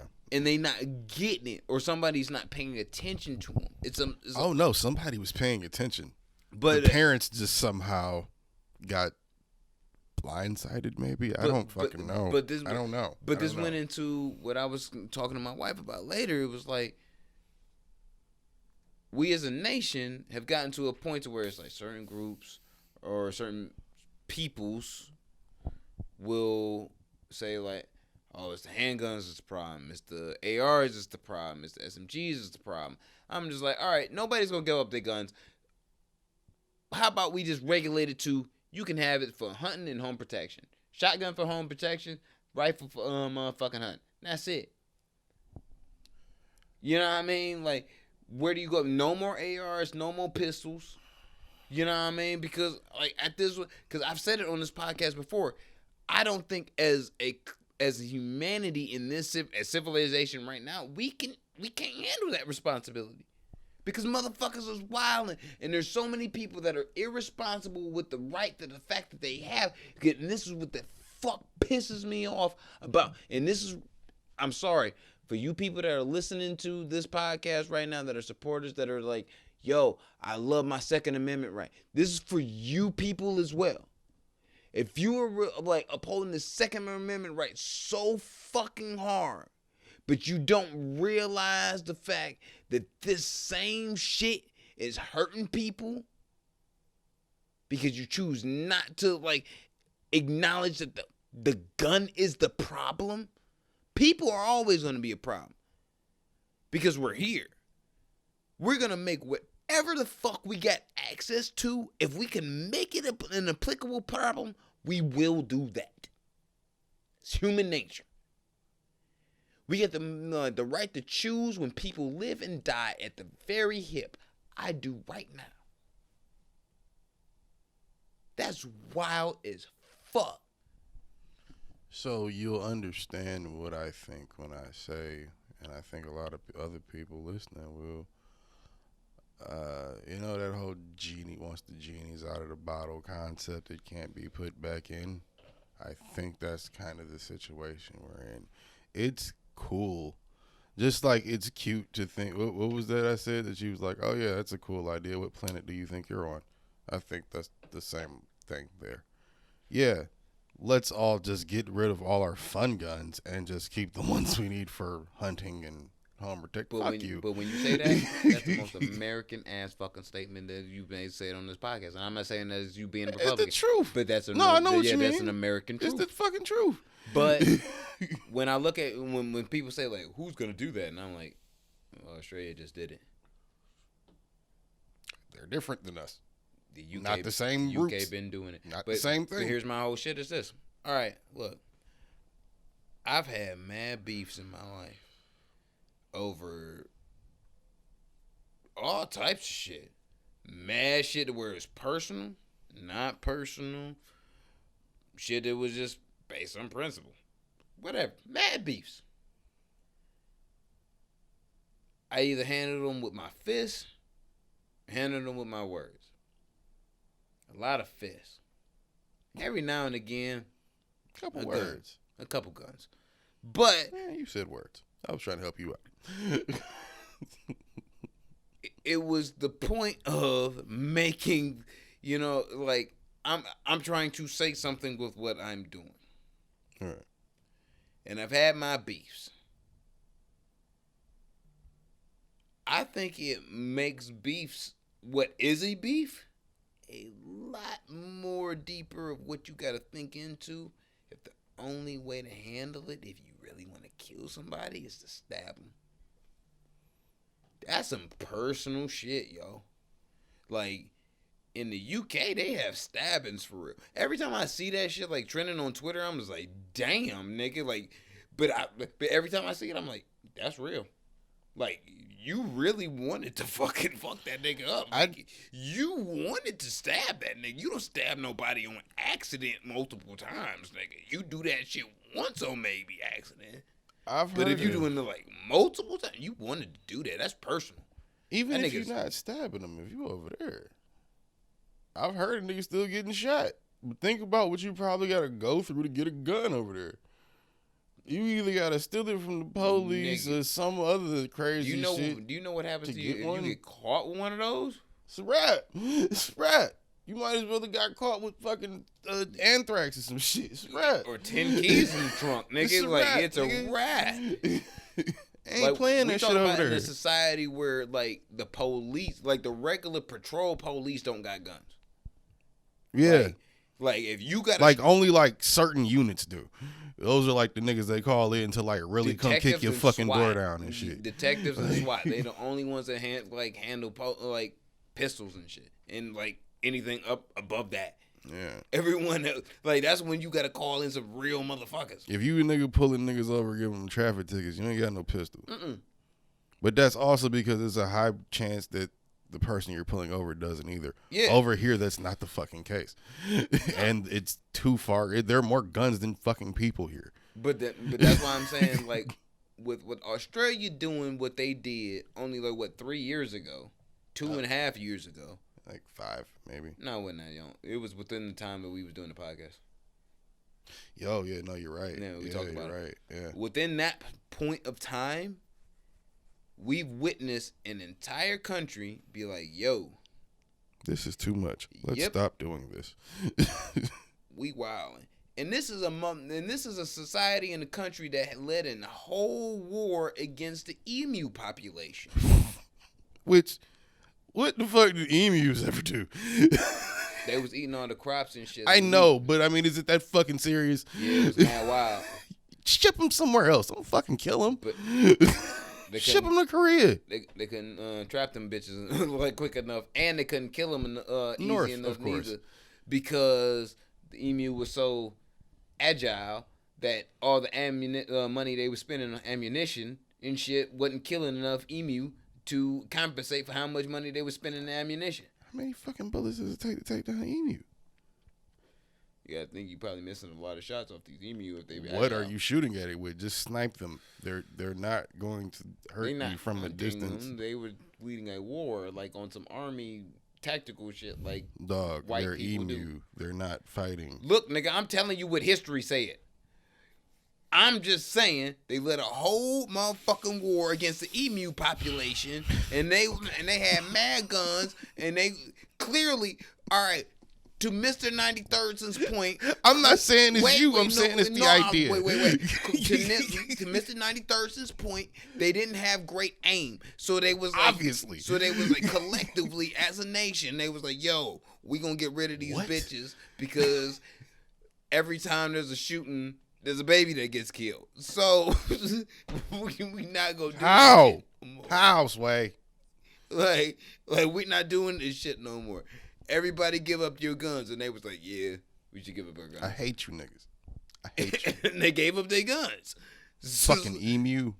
So, if a bunch of Australian white men can be like, yo, we giving up our guns as a nation collectively and receiving a bounty for it, like you getting paid for the guns that you turning in that you recently owned. It ain't like you just turning them shits in just so you don't get arrested. You turning them in for a reason. You getting some cash for them in return. There you go. And now, what? We have a peaceful, more stable society. Until niggas start getting stabbed. And then that's personal, nigga. You can't avoid crime, but you can drop it down. I got the perfect American Project Zero for you with that type of logic. Perfect American Project Zero. Give me the Republican analysis. Let's go. New York City. Here we go. Like you said, white men, right? Pay them to give up their guns. All of those rats over there. You think these niggas is shooting motherfucking rats with You pistols? think they wouldn't if they were allowed to? Look, nigga, They're just not allowed to. That's the only reason they don't. I've walked. You do 5 off top. I've walked the streets. Think this is 3 to 5 I've off walked top. the over streets there. of Chinatown with Chinatown rats, and let me tell you, they are domesticated just as well as people are. They know how this shit works, nigga. When It's too many of them for all of them to be that well trained. Nigga. No, I don't believe you. No, fuck that shit. When I was at the motherfucking corner, me, my moms, my pops and shit, we in Chinatown and shit. We doing some motherfucking Chinese New York shopping. We out here, balling, doing that type of shit, whatever. You know what I mean? Right. So we at a motherfucking corner. You get what I'm saying? Stop, you know what I mean? Cars going past, whatever. So I see like something move over the motherfucker's leg that was like foot anyway, that was right next to me. I'm like, what the fuck was that? And it was rat. And it was Said move, nigga. I'm trying to get to my doctor's appointment. And it wasn't a black rat neither. It was a light skinned rat. It was like it was like a Jorge rat. He was brown. Nigga was listening to Bad Bunny. Yeah, he was. Had the headphones on anyway. He had the the original set of Beats by Dre's. He was on the shit. Oh, he stabbed you for real. You better get out of his way. And he got in between my man's legs and this older lady and shit who was pushing the cart right in front of me. That nigga was selling nutcrackers. Yeah, like right in between both their feet and shit. And this nigga was like, this nigga sat up like these at the motherfucking stop, the crosswalk with the rest of us. Sat up like these and shit. I'm looking at the nigga and I'm like, look. My mom's like grabbed my whole shirt. I'm like, chill. Like, cause I'm like, yo, I don't know. See what he do. No, I don't know if these niggas bite or not, nigga. I'm like, yo, like, chill, don't scream on the middle of the fucking street. Like, we in Chinatown. That shit look crazy as hell. So I'm like, yo, chill. Crosswalk sign pop up. This nigga scrambled across the street with the rest of it. I was like, yo! Cause this nigga went straight like cross, sewer drain right there. And it went straight down into that motherfucker like he knew where he was going. And I'm like, yo, these motherfuckers know what they doing out here. Yo, if you listen they to know this they out here. Shout out to all my niggas in Brooklyn, Harlem, you know what I'm saying? Ungentrified Brooklyn, no. You know what I'm saying? Gentrified Brooklyn, like y'all little I feel weird like this shit. only exists I'm in just ungentrified New York. You know what I'm saying? Shout out to Staten Island. Shout out to the Woo. If you listen to this fucking podcast and you animate shit, that's the thing. Do that. Animate that. And then hit us up. Yo, that shit was the wildest that story shit. he just told right there. That shit was the wildest shit. shit I've ever seen in my life. Was the most. What the fuck? Yo, shout out to the rats that y'all have out there, my nigga. Like, shout out to... I was just trying to draw... That shit was real. Parallel. That shit was... I'm just being real. Like, I'm telling a real life story. Like, that shit was... Yo. That's crazy. crazy. Shout out to y'all rats, yo. Because we don't have them like that out here. Like, they just get into shit. You know what I mean? Like, y'all motherfuckers was, like, trained to, like, walk across the street and shit. You know what I mean? Domesticated, like you said. They understood signs, my nigga. Like, it was like, shit turned white. That nigga walk like the rest of us. Like, it was like, what? Yo. That's... Not a fear in the world, nigga. He knew where he was going. I swear he was Master Splinter. I swear he was. Only in New York. Only in New York, nigga. Y'all been saying y'all had alligators living in y'all sewers forever. I believe that shit, but I ain't seen them shit. God. But shout out to y'all. Y'all living ruthless, my nigga. What's Detroit's rats? We other than the bitches. We not up. Actually, on some real shit. When we talking about rats, Chicago actually is shitting on the country with the worst rat infestation in the country right now. And a lot like the bodies that drop there, you never hear about that, do you? No, it's crazy. There was a whole thing about it and shit. Like, and I was like, word, Chicago? But the way they put they trash out and shit, it's like they trash is pretty much when they put it out, it's like exposed to the open.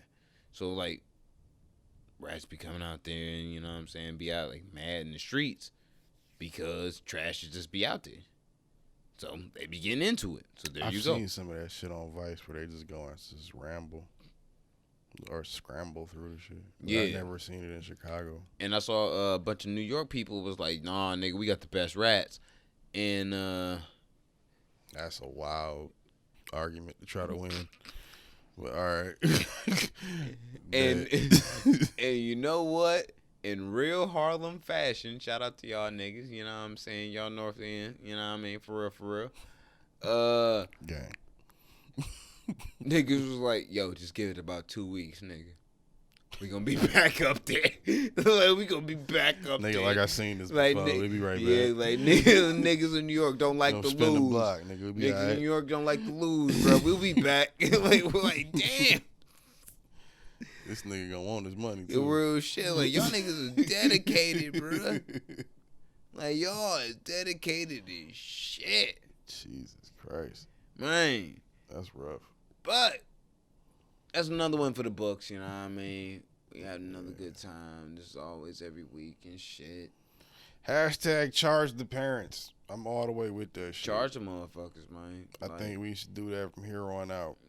Stop being, Even if they're not directly implicated. I think just the fact you raised that little motherfucker and he spazzed out one day, I think you should get charged with something. we need to stop making guns too okay. Like, there is a point. I think the genie's out the bottle. I would say, like, there is a point of too much okay, but there is a point of accountability that you have to accept as humanity. And I understand that certain people don't want to accept being accountable for things that they do, but that's life. Whether you want to... Isn't it life that most people don't want to accept that, though? That's the thing that's actually life. Not the fact that they have to accept it. The fact that people that do accept it have to live with people that don't. Karma comes back around to get you. Not always. If you are an irresponsible person and an irresponsible parent, then you probably... then there is a good chance that you end up raising an irresponsible, unaccountable child that ends up like, all my problems is somebody else's, and then they go shoot up a school. Doesn't this all... Therefore, circle of life. I'll say, doesn't this all kind of comes right back around, yo. But I was gonna say, circle back around to my point about, I don't know, maybe there should be some extra rules to procreate. Another thing for another episode. I just think we just need to stop letting the gods down. How about that? You gotta get a group of people that all believe in a God. How about we stop letting the gods down? Whether you believe in God, white Jesus, black Black Tino Blood Gang Jesus, Flat Earth, Kyrie, whatever.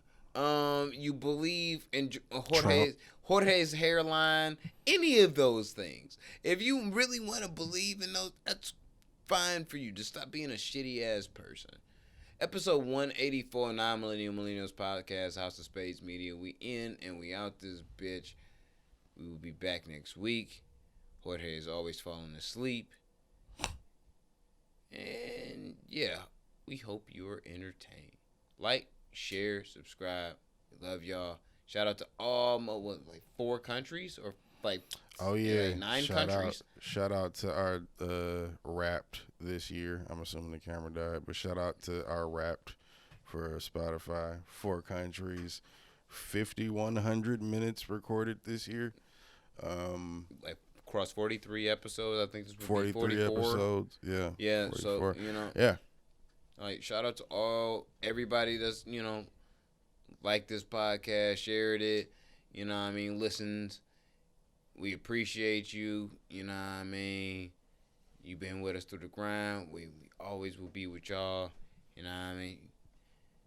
And Thanks. Yeah, matter of fact, if you from a country where we probably don't say hi, like hi, like in that language, Shout it out back to us and shit. So teach us some new languages and shit. Not only that, if you the one nigga that speak English, hit us up and transcribe it for your people. Yeah. So that they can taste it too. See What? if they like it. Taste it. See if they like it. We're not tasting anything. We're just trying to educate our listeners about Right, you get a little taste. not being ignorant niggas. We selling dope, nigga. You gotta give them a taste. Shit. Sample size, you know. That's what the clips are, nigga. Right, but if it's in a language where they don't say hi the way we say hi, wouldn't the one nigga there that speaks English have to transcribe it for them to understand it? AKA a taste? I would wonder, how does our episodes look in like Brazil? Never seen it. I've never seen a Spanish overlay of it. It's gonna be in Portuguese. I've never seen it. I'd imagine it's kind of wild, probably with the overlay. If we got a motherfucking like Portuguese overlay, that's crazy, yo. That's got to be on Fiverr or something. We should be able to do that on Fiverr, right? That's nuts. Like get somebody to like listen to this and speak over what we're saying. Could that understand like the nuances of what we're saying in English and how to say it there? Matter of fact, if I do have, That's got to be a thing. matter of fact, I'm not really shocked now that I'm thinking about it. Like, you might actually do have some listeners in Brazil for sure. I don't remember what the 4 countries were. But shout out to all of y'all. Shout out to all of y'all, man. Goddamn. Shout out to Ireland. Shout out to America. You know what I'm saying? I know we got some listeners. Canada for sure. You know what I'm saying? Mexico, In Mexico, for sure. Canada. Well, that's probably them. That's probably all of them. And any new ones. I think those are the ones we were most played in, though, because if you look at the anchor, it's like really like 8 percentage-wise how we get played. Like, there's got to be at least 2 people in, like, some hole in fucking Pakistan playing us. And shout out to y'all. Man, It's probably I don't give a illegal. fuck. Yeah, it's probably illegal. So, double shout out to Yo, y'all. if you illegally streaming the motherfucking TN2M podcast, Double shout out. Shit. Facts. With the Bay right next to you and shit, you know what I'm saying, holding it down in front of your big ass PC. They got the ass on the monitor and shit. Like, man, shout out to you, man. Facts. You going through the struggle, man. Shout out to you. But we will be back as always next week. Will we be back the week after that, or is that Christmas? I think the week after is Christmas. Anyway, we won't be back for Christmas, but we will be back the week before Christmas and shit. We will be taking some time off this month. Yes, sir. Holidays is holidays. We expect you to enjoy yours. We will enjoy ours. Shout out to y'all. We love I got y'all. about 1 or 2 more straight. Then it'll be a little break. Then it'll be 1. Then a little break. It's about that time for the Then break. it'll be back on schedule. It's about that time for the break. Yeah. It's wild, but we be out here. Yeah. Episode 184. We out. Bitch.